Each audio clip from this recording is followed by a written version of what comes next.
ndaje kubagira ngo shengero ry'Imana, iyo Mana tuzi tutaravuka, iyo Mana tuzi tutaraba forme mu nda z'abamama wacu, iyo Mana tuzi atakintu na kimwe kirakoreka, iyo Mana tuzi iyo shimi itaraba, iyo Mana tuzi iyo rencontre itarahura, iyo Mana nyene iyo tuje mu nzu y'Imana tukaja gusenga, iyo niyo tuba tuje kurondera, kuko niri connecte neza na destiny yacu. Kandi iyo tuje tuba tuje kumva nayo nishi tuvuga ko, kuko ibyo society mvuga ko singeneye kubitakaza ku mwanya.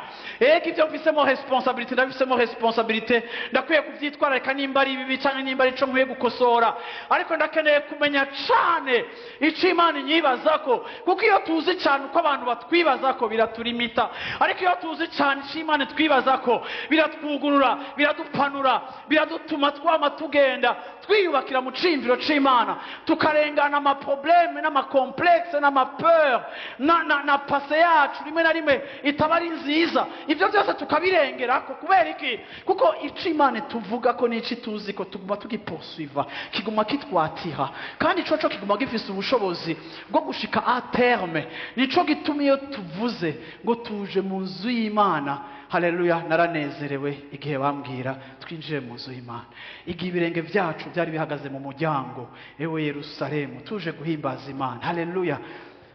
Aha niho definition yawe ya vrai iri. Wewe uri ico Imana yonyene izi neza kurusha n'abandi bantu bose.